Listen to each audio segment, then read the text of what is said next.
Du coup, là, on se vous voit.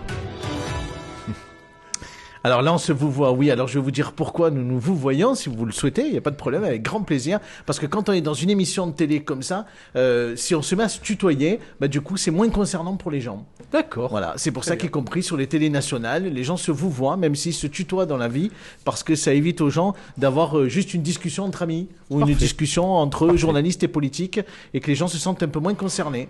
Très bien. Vous savez tout. On y va, Monsieur Bonnet. Corentin, vous avez la parole pour les premières questions. Question de coquine de Coralie ce soir, mais pas mal de questions. Alors, à Nîmes, la transformation des quartiers Pissevin, Chemin-Bas et Mas-de-Meung se poursuit avec un cap, on en parle régulièrement, c'est l'amélioration du cadre de vie, évidemment, pour les habitants de ces quartiers dans le cadre du nouveau programme national de renouvellement urbain. Parlons d'abord de Pissevin. Où est-ce qu'on en est dans les travaux? Pissevin, c'est le gros des trois quartiers en termes de rénovation urbaine. On disait 470 millions d'euros. Oui, 470 millions d'euros. On voit quelques images. Pratiquement, oui, ça c'est les premières démolitions des parkings. Ça c'est le Pollux. Bon. Oui, il y a pas mal de choses. Mais oui, il y a beaucoup de choses. Donc en fait, c'est 470 millions d'euros, mais c'est aussi 16 000 habitants. Donc c'est énorme. Aujourd'hui, Pissevin, il y a de la démolition, il y a de la réhabilitation, il y a des constructions, il y a beaucoup de choses. Qu'est-ce que je peux vous dire? Je peux vous dire que on attend avec grande impatience la construction de 2 immeubles qui sont le premier, l'immeuble GGL, qui va être en bordure de Kennedy. À la place de l'ancien Carrefour. Oui, absolument. Qui était sur place. Là, je peux vous annoncer que les travaux vont démarrer le 16. Ah, très bien. Le 16 décembre. Ah oui, d'accord, lundi prochain. Lundi prochain. Je crois que les habitants et les habitantes attendaient ce moment depuis de nombreuses années. Ça y est, on y est. De la reconstruction d'un immeuble? La construction de cet immeuble, oui. Pourquoi la construction de cet immeuble? Parce qu'en fait, dans la transformation de ce quartier, il faut qu'on démolisse absolument la galerie Chat-Wagner. Mais dans la galerie Chat-Wagner, vous avez des commerçants. Et ces commerçants, il faut pouvoir les reloger. Et donc, pour les reloger, on a décidé de construire 2 immeubles aux 2 extrémités. Donc, l'un qui est proche de Kennedy et l'autre qui est en bas vers la station Esso, pour ceux qui connaissent un peu le quartier. Donc, l'un qui est fait par GGL en haut et l'autre par une promoteur locale qui est STS, Stéphanie Sagnard.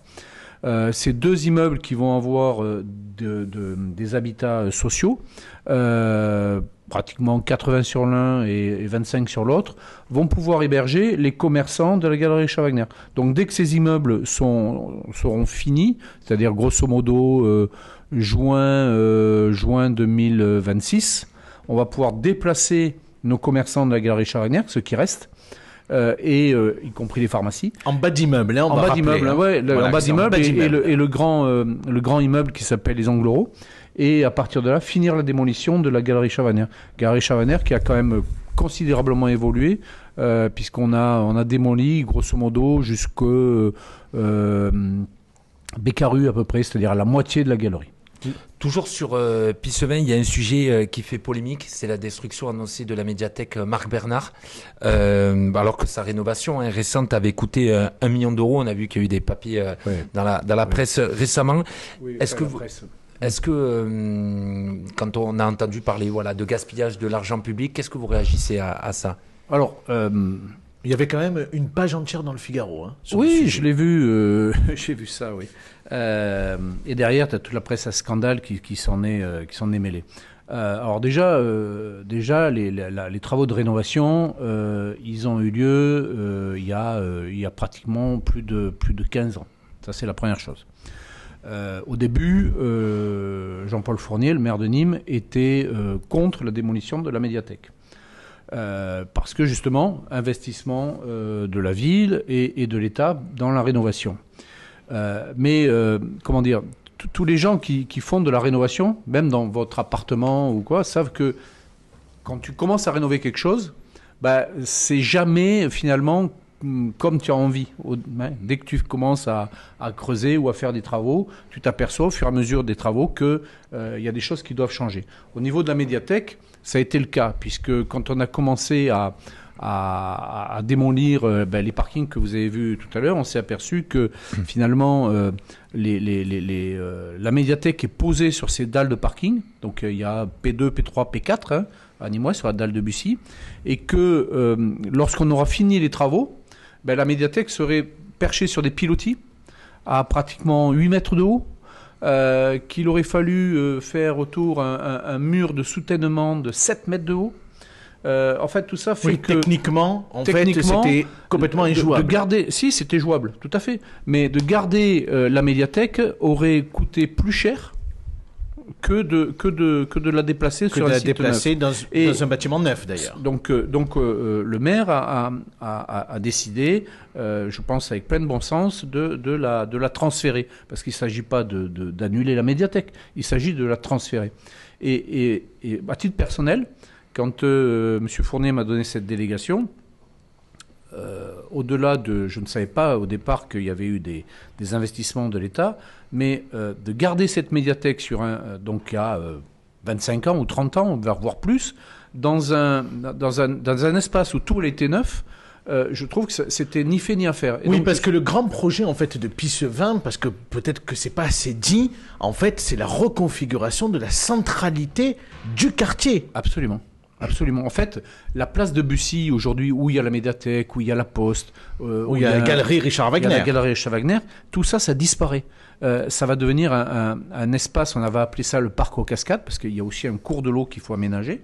Et ça va être un parc aux cascades qui va être un endroit très, très arboré et très paysager. On va parler du Mas de Meng, on va parler du chemin Bas d'Avignon, parce qu'il y a aussi des projets dans le cadre de la rénovation urbaine. Mais Brahim, votre question à notre invité. C'est pas ma question, c'est un constat. C'est une réaction. C'est une réaction à ce qui est dit, mais c'est pas propre à M. Bonnet. Hein. Vraiment, c'est pas propre au territoire nîmois. C'est de manière nationale. Moi, je pense que ces projets NPNRU qui ont été pensés, ils sont has-been, c'est-à-dire qu'ils sont dépassés. Quand on voit l'évolution en fait des problèmes sociaux qu'il y a dans ces différents quartiers, je pense que les élus en fait de territoire sont un peu en décalage avec ce qui se passe réellement. Quand vous voyez en fait que les différents réseaux, après je le dis en bien ou en mal, mais qui ont pris possession en fait de tous les coins, tous les recoins, en fait de tout ce qui se passe dans ces quartiers, on est en décalage avec la réalité du terrain. Oui, mais enfin, il y a une reconfiguration quand même. Parce que vous croyez que les... Non, mais la destruction de toutes ces barres... De détruire, c'est bien. La destruction de toutes ces barres. C'est bien. Et puis la destruction de Richard Wagner, où se trouvaient tous les choufs. Si je peux terminer, j'ai pas fini mon propos, c'est juste de t'expliquer, Abdel, que tout simplement, si quand même on met de belles peintures de façade dans ces bâtiments, qu'on les rénove, qu'on les détruit. Non, mais je dis mon avis. C'est quelques centaines de millions d'euros d'investissement quand même. Vous ne pouvez pas dire que c'est un coup de peinture. Je veux dire, est-ce que le taux de chômage dans ces différents quartiers populaires ont baissé depuis ces 40 dernières années? Je vais vous le dire, non. Est-ce que le taux de pauvreté dans ces quartiers ont baissé dans ces différents quartiers? Je vais vous le dire, oui, mais là, vous avez quand même la démonstration qu'on ne fait pas rien pour les gens. C'est pas une question de faire. Ça veut dire, c'est comment... Je n'ai pas dit, c'est là où vous prenez vos propos, je n'ai pas dit qu'ils ne faisaient pas. Je pense qu'ils sont dépassés par rapport à ce qui se passe. C'est-à-dire que si à un moment donné, on ne règle pas ces problèmes sociaux dans ces différents quartiers, ça veut dire qu'on aura le même type de problème et on reviendra dans 20 ans et on dira mais qu'est-ce qu'on a fait. On va laisser peut-être Olivier Bonnet répondre. Qu'est-ce qu'il faut faire alors? Voilà, c'est ça. Mais en tout cas, Olivier Bonnet, il est en charge de la supervision du projet de rénovation urbaine. Il n'est pas en charge de régler le problème de la pauvreté à Nîmes. J'ai pas dit qu'il a mal fait. Je veux bien répondre, mais il n'y a pas de question en fait. Il y a un constat. C'est un constat. C'est vrai que dans la Cour des comptes le dit, M. Bonnet, c'est pas moi qui le dis. Bon, c'est vrai que ces quartiers ont un taux de pauvreté qui est très important.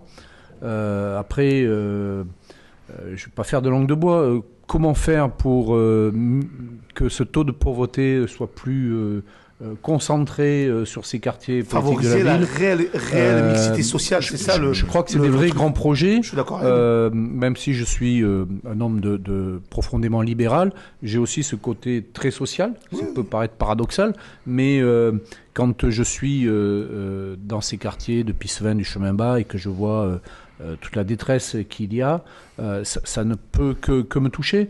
Mais après, j'ai pas la solution. En tout cas, à mon niveau. Et l'amélioration du cadre de vie peut aussi participer. En tout cas, c'est lié à la mixité sociale. On a inauguré il y a 2 mois un premier bâtiment en haut de Pissevin où il y a des primo-accédants qui viennent à côté de familles du quartier. Alors oui, c'est une touche, ça change pas tout. Mais je veux dire, c'est prévu aussi. Je vais te reposer, franchement, donc tu es journaliste, tu connais bien ton sujet. Je vais te reposer une question. Je connais pas tous les. Moi, sur mon territoire, je les connais, les chiffres. Mais à Nîmes, tu vas peut-être m'éclairer en tant que bon journaliste. Et je sais que tu es. Non, mais j'aurais pas les chiffres. C'est quoi le taux de chômage, s'il te plaît, ou à Val-de-Bourg, au Pissevin? Non, mais c'est plus important que dans le reste de la ville. Bien sûr, mais c'est un indicateur. C'est un indicateur très important. Et ceci, vous avez raison. Ceci entraîne cela. Donc, je veux bien qu'on améliore, moi, les bâtiments. Non, mais d'accord. Mais là, vous êtes en train, juste, Brahim, je me permets, excusez-moi. Je me permets simplement. Vous rentrez dans un débat qui n'a pas lieu là ce soir. On pose des questions sur. En fait, ce qui intéresse les habitants aujourd'hui, qui regardent l'émission ce soir et qui vont la regarder les prochains jours, c'est de savoir où nous en sommes dans la rénovation urbaine. Là, vous rentrez dans un débat qui est peut-être à côté. Alors, on pourra peut-être débattre. Non, mais on pourra débattre de la question de la gestion de ces projets de rénovation urbaine qui ne règlent pas les problèmes par ailleurs sociaux dans ces quartiers. Je suis d'accord, mais ça vaut le coup peut-être d'en débattre. On le fera avec grand plaisir à la rentrée de janvier. Je poserai ma question tout à l'heure. Et vous aurez droit à une question. Vous la posez maintenant. On va y aller parce que sinon on va partir en tous les sens. Je peux lui poser parce qu'on a d'autres quartiers à voir. Du coup, comme il va réellement améliorer ces bâtiments, le cadre de vie. Ce cadre de vie, on va dire, parce qu'il ressemble un peu, on va dire c'est le Richard Gere nîmois, Monsieur Bonnet. Le Richard Gere avec quelque chose. On vous l'avait déjà dit, Monsieur Bonnet. On vous l'avait dit ça. Vous avez bien fait de venir ce soir. Dites-moi, est-ce que vous y habiterez? Est-ce que vous pouvez me le redire encore? Richard Gere nîmois. Est-ce que demain, Monsieur Bonnet, vous serez en capacité, vous aurez envie, ou ça va vous donner envie d'y habiter dans ces quartiers? Alors, écoutez, ce sera un retour parce que moi j'y habitais 17 ans là-bas. Donc je connais bien le quartier. Après, est-ce que j'ai envie d'y habiter? Ce que je peux vous dire, c'est que j'ai participé au choix des 2 immeubles de GGL et de la Porte des Arts. Franchement, ce sont des immeubles magnifiques et ils n'ont rien à envier à ce qu'on peut faire, ce que les villageois peuvent faire dans le centre-ville, dans les quartiers d'IUP. Après, est-ce que j'y habiterai? J'ai ma maison. Bon. Ah, c'est bien mieux une maison, c'est sûr. Il a peut-être envie d'habiter à l'endroit où il travaille. Même si moi je passe beaucoup de temps ici, j'ai quand même pas envie de dormir à la rédaction ou dans le studio. Allez, Nicolas, votre question à notre invité Olivier Bonnet. Non, moi c'est un approfondissement de ce que dit Brahim parce que c'est très intéressant.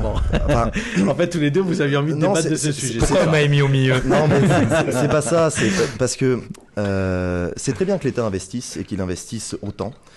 Même si on pourrait toujours débattre de la ville aussi montants, investit beaucoup. Oui, tout à fait, mais on aurait aimé que l'État mette plus la main à la pâte au regard de l'urgence. D'ailleurs, c'est pas pour rien que l'État investit autant. C'est devenu des quartiers prioritaires au sujet de l'investissement au niveau national. Ça veut dire que ça fait longtemps que c'est une urgence et c'est très bien qu'aujourd'hui ce soit traité. Après, sur la question de la rénovation urbaine, c'est une très bonne chose d'améliorer le cadre de vie, il n'y a pas de souci, mais moi, c'est la question de la planification qui m'intéresse. Aujourd'hui, effectivement, comme le dit Brahim, vous investissez pour rénover le bâti, c'est très bien.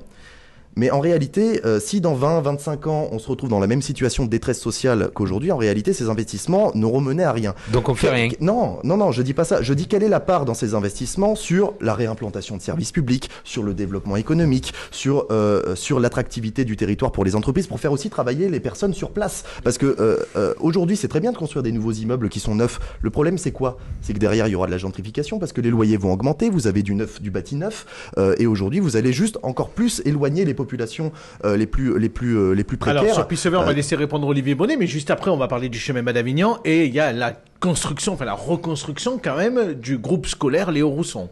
Mais sur Pissevin, sur Pissevin, je pense que les services de l'État vont pas se désengager.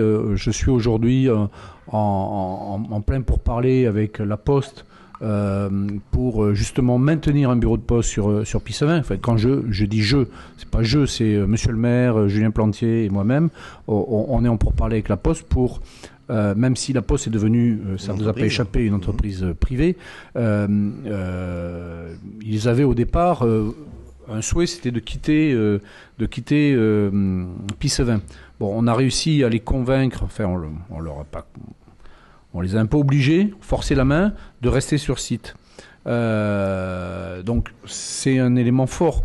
La création malheureuse du poste de police, malheureuse parce que là aussi, ouvrir un poste de police aux heures de bureau dans un quartier où on sait qu'il y a une délinquance liée au trafic de drogue, c'était un peu... je ne vais pas dire que c'était couru d'avance, mais tout le monde pouvait penser que ça allait finir comme ça. En revanche, si on arrive à avoir des ressources policières nationales supplémentaires ou d'ouvrir ce poste de police tout le temps, ça réglerait le problème. Mais en tout cas, comment dire, les structures importantes seront là. Et la médiathèque, c'est pratiquement 1200 mètres carrés qui vont être normalement réinstallés au pied des tours sur l'espace Espéro. Et au niveau de l'attractivité des entreprises aussi, est-ce qu'il y a quelque chose qui est prévu dans le programme, tout simplement? Parce que créer de l'emploi sur place, c'est aussi un moyen, de réduire la délinquance. Alors oui, alors après, nous, quand on crée des immeubles, au départ, les 2 immeubles que l'on va créer, ils sont essentiellement faits pour reloger les commerces de la galerie Chavagner qu'on souhaite démolir. Sur l'axe Kennedy, c'est un carrefour, et il y a donc dans un carrefour 4 coins. Le premier coin, il va être utilisé par l'immeuble GGL. En face, ce sont les tours du Crous qui vont être démolis en avril par foudroyage. Il va y avoir un immeuble qui va se construire à la place, là où vraisemblablement on aura la poste et le bureau de police. Mais sur les 2 autres coins, notamment en face, donc là où vous avez la ferme école actuellement, je ne sais pas si vous voyez, il y a les poules qui se baladent sur le périphérique. C'est de l'autre côté. De l'autre côté. Là, on a aussi un projet de construction où on doit ouvrir des espaces pour des entreprises. Et vous avez juste à côté le parc Kennedy qui regorge d'entreprises. Après, est-ce que les populations locales, entre guillemets, vous ne méprenez pas sur mes propos, est-ce que les populations locales vont pouvoir travailler dans ces espaces-là? Je ne sais pas. En tout cas, ce qu'on entend, je ne sais pas si c'est une erreur, mais vous nous dites que le poste de police de Pissevin pourrait se retrouver à la place du bâtiment du Crous sur un nouvel édifice qui serait installé avec la poste. Oui, ce qu'il y a de clair, c'est que parce qu'aujourd'hui, il est sur la galerie Richard Wagner. Donc non, aujourd'hui, il est à Trait d'Union. Oui, il est à Trait d'Union. Mais ça aussi, ça va être démoli. Mais Trait d'Union, la galerie Trait d'Union, si vous voulez, elle va être le bâtiment de GGL, il va être construit en 2 phases. La phase A et la phase B. La phase A, elle commence, comme je vous l'ai dit, le 16. Lundi prochain.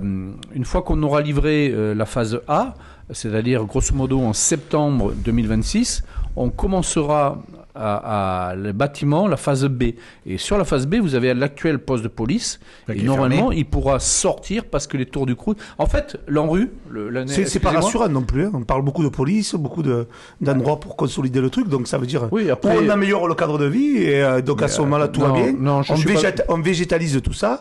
Et puis on parle moins de problématiques de sécurité. Normalement, ça doit être rassurant. Vous connaissez, excusez-moi, on parle de 16 000 habitants. Est-ce que vous connaissez une ville sur le département du Gard de 16 000 habitants où il n'y a pas un poste de police ou un poste de gendarmerie? Moi, je ne connais pas. Non, mais je vous ai pas dit le contraire. Je vous dis juste donc c'est normal qu'on parle de poste de police. Mais je dis quand même que dans le cadre de l'amélioration, comme vous dites, de ces conditions de vie, de cadre de vie, parce que je dis quand même, c'est particulier quand même. On a besoin de ça. Vous voyez ce que je veux dire? C'est parce que on sait très bien que derrière tout ça, il y a quand même des problématiques sociétales et sociales avec un taux de pauvreté qui est tellement haut dans ces quartiers-là que même, je le répète parce que vous me dites que c'est pas un lien, mais c'est un lien, que c'est pas tout simplement en refaisant les façades, peut-être l'amélioration, bien évidemment, de couper un petit peu ces bâtiments, c'est-à-dire que, et là vous avez raison, monsieur Bonnet, par exemple, de passer de 16 000 à 10 000, voire à 8 000, c'est bien plus acceptable que de ces grands ensembles qui ont été pensés dans les années 70-80, qui ne sont plus adaptés. C'est ce que je dis maintenant, en fait. C'est dans ce cadre-là que je dis que c'est plus adapté. Ces grands ensembles, ils ont été faits dans les années 60 pour répondre à un appel du gouvernement de l'époque, pour pouvoir loger tous tous les rapatriés qui arrivaient. Et donc il y a eu un besoin de 800 000 logements sur toute la France. Allez, on avance parce que sinon on va pas pouvoir parler du chemin d'Avignon et du Mas de Meung. Un mot peut-être d'abord sur le Mas de Meung. Les travaux sont peut-être moins spectaculaires qu'à Pissevin, mais il y a quand même une requalification de plusieurs artères du quartier La démolition populaire. est en cours. Une partie a commencé. C'est moins spectaculaire que Pissevin. Ah oui. C'est moins spectaculaire parce que déjà le quartier est plus petit. Le quartier est plus petit parce qu'il y a à peu près 3500 habitants. Mais pour ceux qui le connaissent, c'est un quartier très charmant en fait. Il est bordé de pinèdes. Enfin, il y a des endroits. Enfin, je connaissais pas, alors que je suis Nîmois depuis 60 ans. Je connaissais pas le Mas de Meung. Et franchement, j'ai été surpris par l'environnement. Alors, on retrouve ces grandes constructions des années 60 qui n'ont pas été rénovées ou très peu. Et le quartier avait déjà bénéficié d'ailleurs du premier programme c'est le premier programme en rue. Donc il y a un peu moins de travaux. Ceci dit, on s'est concentré sur l'espace des Grillons, qui a fait la une des médias il y a quelques années, justement, encore une fois à cause du trafic de drogue, où c'est de la copropriété. Cet immeuble des Grillons va être en partie... on aide déjà les copropriétaires dans des travaux d'urgence. Toute la galette commerciale qu'il y a devant, où il y a des commerces qui font ce qu'ils peuvent, va être détruite. Les bâtiments municipaux comme la crèche, la mairie vont être relocalisés un petit peu plus loin pour pouvoir mettre au pied de l'immeuble des Grillons. Quand je dis un petit peu plus loin, c'est 50 mètres. Hein. On quitte pas le quartier. Oui. La Poste restera également sur le quartier ? Oui, on pense. Alors, la Poste peut-être dans une autre configuration. Dans ce qu'ils font aujourd'hui, il faut savoir que la problématique de la Poste, c'est que aujourd'hui, Internet, les mails ont fait que la Poste est en chute libre en termes de distribution. Il y a beaucoup moins de courrier. Donc aujourd'hui... mais ça reste un vrai service public quand même pour les gens qui vont retirer de l'argent. Ils sont en train de réfléchir à comment ils vont rester sur place. Est-ce qu'ils vont rester avec un bureau ? En tout cas, il n'y a pas un risque de départ de la Poste sur le Mas de Meung. On dit un mot sur le chemin rapidement, parce qu'il ne nous reste pas beaucoup de temps. Corentin. Abdel en a parlé, c'est d'abord aussi la reconstruction du groupe scolaire Léon Rousson au Clos d'Orville. Est-ce que la livraison... à proximité du chemin Mas, c'est pour ça que je me suis permis de dire que c'était au chemin Mas. C'est un grand ensemble. Est-ce que la livraison est toujours prévue au printemps 2025 ? Ah oui. Et les élèves rentreront après pour la rentrée ou Non, ils vont rentrer normalement. Le déménagement se fera en cours de... Il y a des aménagements, il y a des constructions de logements. En face, le carré Saint-Dominique que les habitants du chemin Bas connaissent bien. Oui. Il y a la partie Portal également. Et puis, il y a la partie du côté de la route d'Avignon. Non, mais c'est pour dire. En fait, tout à l'heure, on disait que c'était c'est compliqué parce que, pas tout à fait en plus, vous avez des sociétaires qui parlent beaucoup. mais pointer du doigt. Faire une demi-heure sur les 3 quartiers et sur, grosso modo, 800 millions d'euros d'investissement, c'est juste pas possible. Bien sûr. Si vous voulez que je rentre dans les détails, il faudrait pas une journée, mais pas loin, quoi. Là, ça m'intéresse les détails, moi. Ouais, mais on pourra si vous voulez. Prendre un café, vous en parlerez. Chemin Bas d'Avignon, quand même, parce que c'est important. Là, il y a un vrai programme quand même sur le chemin Bas d'Avignon. Il y a des vrais programmes partout. Oui. Partout où la ville et on peut faire quelque chose, on essaie. Là, on parle des 3 quartiers, mais dans le centre-ville, c'est pareil. Sur le chemin Bas, oui, vous avez le Portal. Vous avez aujourd'hui l'immeuble qui est fait par Habitat du Gard, qui est l'immeuble Jacqueline Auriol, où il y a du logement social qui se crée, qui va être fini normalement en septembre. On va démolir un espace qui s'appelle Herminier, qui va permettre de faire une voie qui va traverser tout le chemin Bas. Pendant l'été, on s'est aperçu, vous voyez un exemple concret, on s'est aperçu que les enfants de l'école Jean Moulin sortent tout de suite sur la T2. Il y a une grande ligne droite.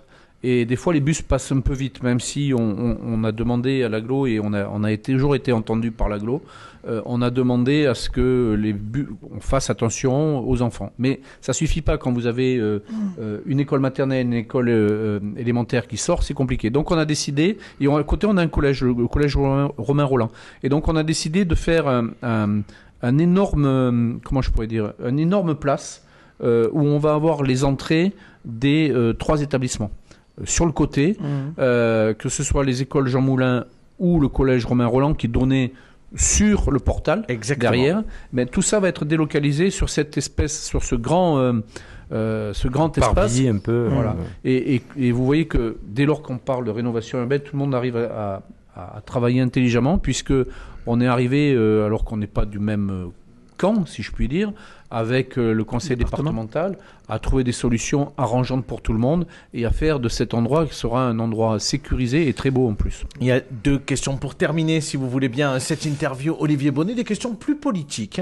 La première, finalement, elle est presque en lien avec votre travail dans le cadre de la rénovation urbaine, parce que vous êtes au contact des habitants de ces différents quartiers. Qu'est-ce qu'ils vous disent, ces habitants, à l'orée des municipales dans 15 mois ? Franchement, rien. C'est encore trop tôt ?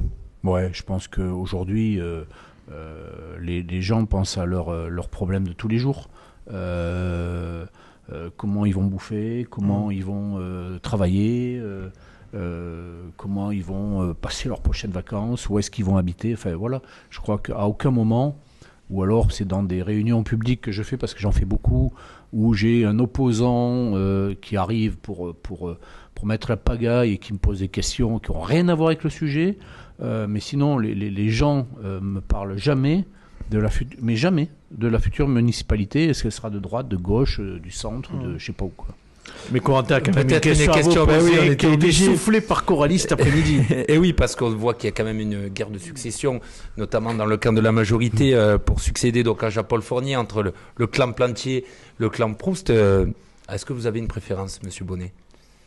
Vous attendez quoi de moi, que je démolisse un de mes copains ? Non. En fait, moi, je vais être très... j'ai pas trop l'habitude de faire langue de bois. Moi, vous savez, j'ai préféré Chirac à Mitterrand. J'ai préféré Sarkozy à Hollande. Donc... vous espérez qu'ils vont s'entendre ? En fait, je me trompe pas de cible. Moi, mes adversaires, c'est l'extrême droite et l'extrême gauche. C'est pas mes camarades qui étaient avec moi et qui sont avec moi sur la même liste. Moi, je vivrai à l'âge que j'ai aujourd'hui d'un très mauvais œil que je serais très malheureux que ma ville aille à l'extrême droite, le Front National, enfin le Rassemblement National, enfin le parti de la famille Le Pen qui est antisémite, qui est raciste et fait tout ce qu'on veut, ou à l'extrême gauche, parce que pour moi ce serait un retour en arrière, ce serait un non-sens. Regardez, je ne vais pas faire rentrer dans les détails, mais il y a 60 ans, la ville de Nîmes était l'équivalent de la ville de Montpellier. On a eu la mairie de Jourdan, la mairie de monsieur... Bousquet. Clary. Clary. On a pris un recul considérable. Aujourd'hui, la ville de Montpellier est la 5e ou 6e ville de France. Nous, on est péniblement la 20e ville de France. On a... voilà. Donc, j'espère. Et puis, on voit ce que... On aime ou on n'aime pas ce qu'a fait Jean-Paul Fournier. Mais enfin, la ville a quand même, en 25 ans, totalement changé. On voit qu'il y a une certaine attractivité. Il en est très fier et il a de quoi. L'inscription de la Maison Carrée à l'UNESCO, c'est quand même fantastique. Enfin, moi, quand je vois ma ville, vous savez, je vais vous faire un petit aveu. J'ai mon fils qui faisait des études à Lyon et on a été le week-end dernier voir les fameuses lumières. Il y a un monde, mais c'est un truc de dingue. C'est même pas la feria, c'est même pas le boulevard Victor Hugo, un samedi soir de la feria. C'est gigantesque. Et quand vous arrivez enfin à la projection sur une cathédrale ou sur je sais pas trop quoi, vous dites putain, c'est ça, mais c'est pas fini ici. Ah bon. En fait, quand vous voyez ce qui est fait sur la ville de Nîmes, mais vraiment, hein, c'est pas du chauvinisme. Oui. Quand vous voyez les projections qui ont été faites le week-end dernier à ville de Nîmes, n'ont rien à envier à ce qui se fait à Lyon, alors que c'est une reconnu nationalement, voire internationalement. Merci. Je suis très fier d'être Nîmois. Merci beaucoup Olivier Bonnet, en tout cas d'avoir répondu à toutes nos questions. Vous restez avec nous.